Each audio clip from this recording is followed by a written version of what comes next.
Today, we're going to talk about how to stay motivated. I have a couple bullet points written down that I'm going to go over as how I stay motivated and how you can stay motivated as well in your life. And it's kind of counterintuitive because motivation's not going to get you there. But if you're watching this, you're probably somewhat motivated to at least figure out how to continue to be that way. So, point number one is understand that you won't always be motivated.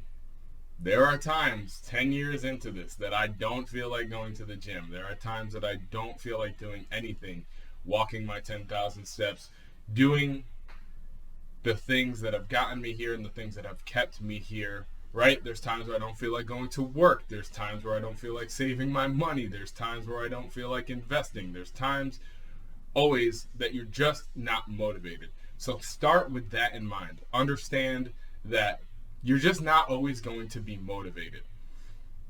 Now, that leads me to my second point, which is to be self-aware and set reasonable standards.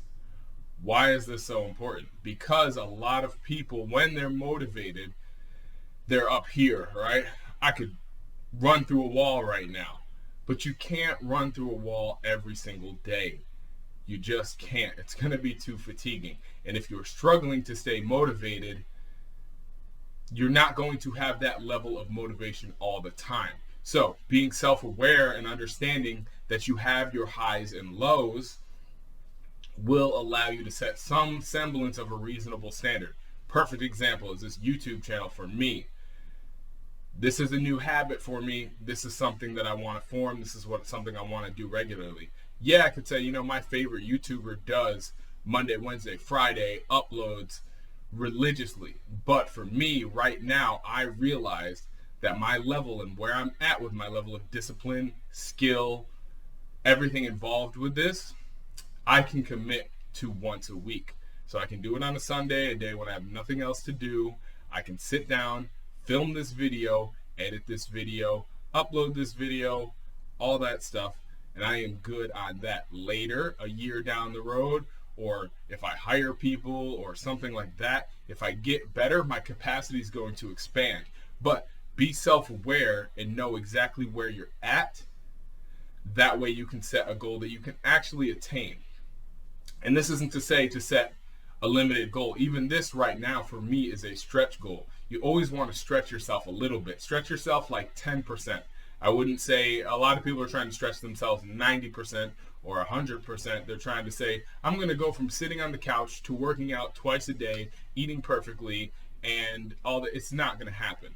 It's not going to happen. And even if it does happen, it's not going to be sustainable for 99% of people. So your self-awareness is key, because it allows you to set goals that you can actually attain. Later, you reevaluate, you've become better, you've become more skilled, then you can go and set bigger goals. This is why it looks so impossible to set certain goals for certain people, right? How do I make $1 million? Well, you haven't made 10 grand this year, so maybe you're putting the cart before the horse. Set more realistic goals, set more self-aware goals, and you will continue to stay motivated. Perfect example, I wanted to gain 10 pounds at a time. My fitness journey, when I started off, I was 170 pounds. My ultimate goal was to be 200 pounds. That's pretty much what I sit at today.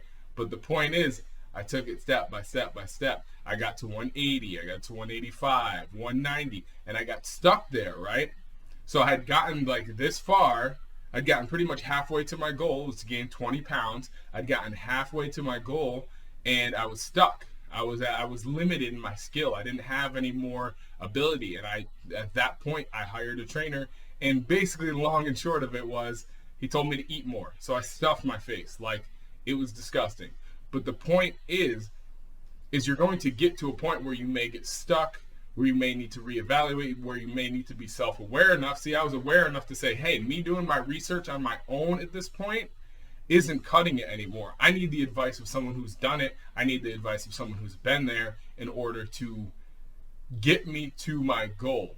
So always be self-aware and evaluate and understand when you need help. At some point, just the regular old YouTube, just the free information isn't going to do it anymore. You're going to get further along in your journey, and you're going to understand that you're going to need to pay for some of this advice. And that's okay. A lot of people will take it as scammy or whatever. And yeah, a lot of them are. But at some point, if you vet the people that you're taking advice from, you can get the information you need. So, to reiterate, be self-aware, set reasonable standards. Now, my third point, commitment is greater than motivation. You have to commit to a thing. And that's the point of being self-aware and setting a reasonable standard, because you can commit to that. When you're motivated, your motivation's up here, you want to conquer the world, maybe you can. Maybe you film one video. But commitment is consistency. And that consistency is what's going to lead to greatness, right? And you have to constantly be reevaluating.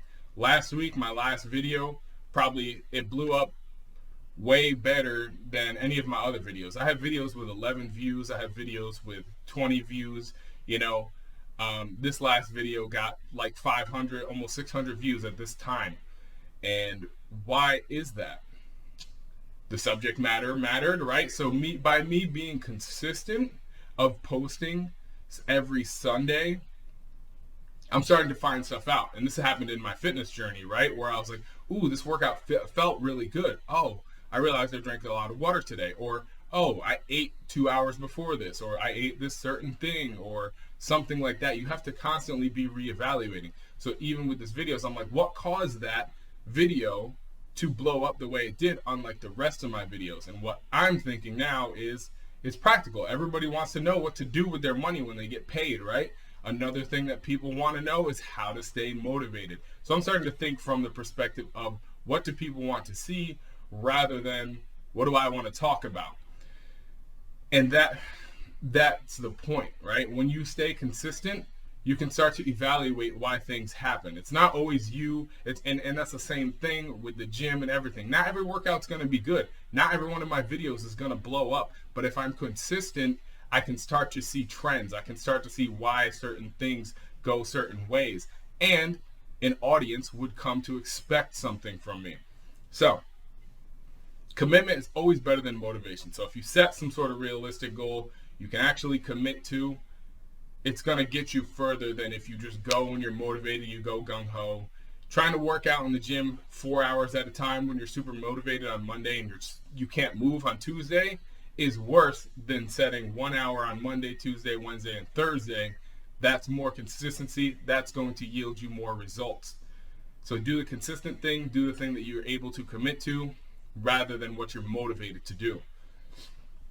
Now, this is a big one for me that I struggle. Point number 4 here is find out if you are negatively or positively motivated. I believe that everyone is a little bit of both, but it depends on what the thing is, right? So for me personally, I'm pretty negatively motivated. A lot of people, despite me being positive and having a lot of positive outcomes in my life, I'm negatively motivated. I want to make money because I don't want to be homeless, even though that's not even a thing, right?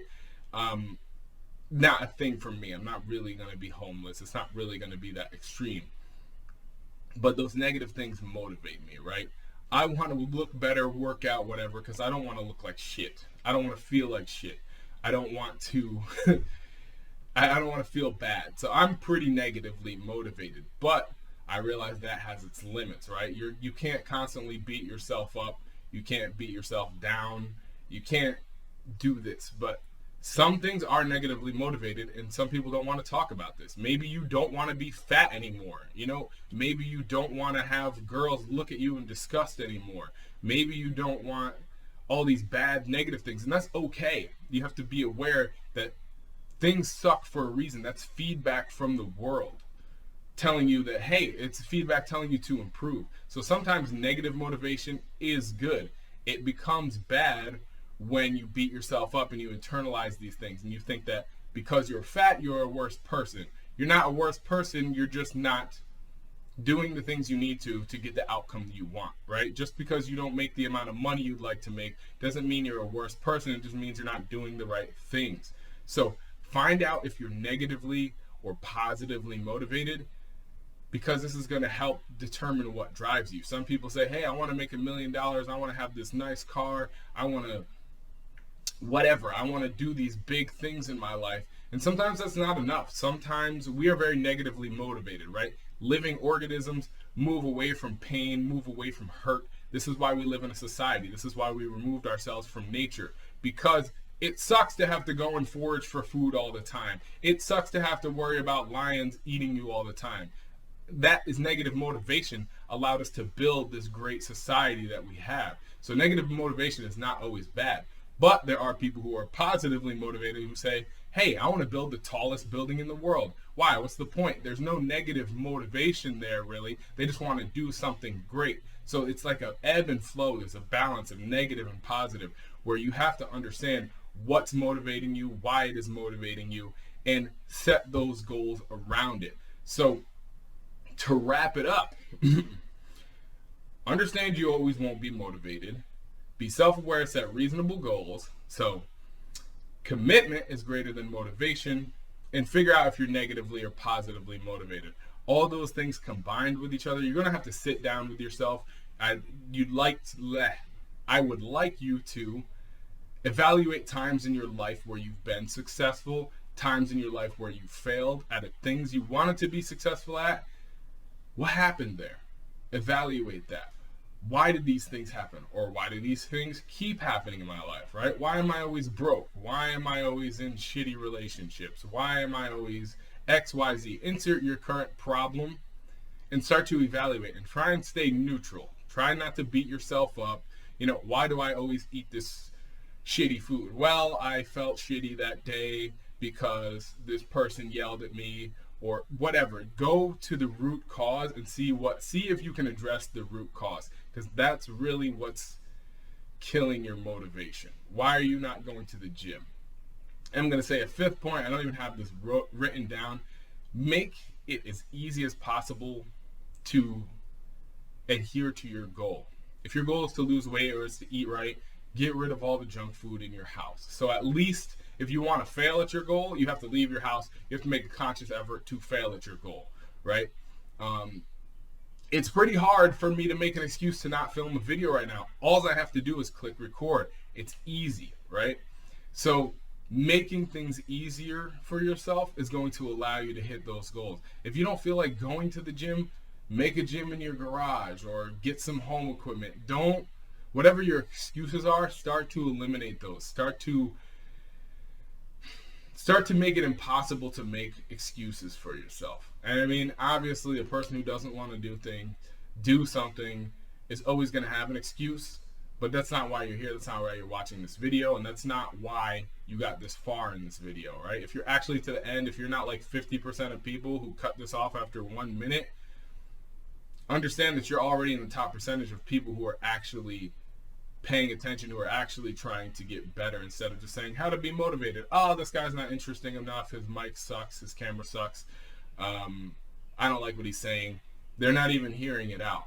So with all that said, that's how I stay motivated. That's what's worked for me thus far in my life. And I'm constantly reevaluating and trying to get better. So let me know in the comments what has worked for you, what hasn't worked for you, and I'll see you guys next week.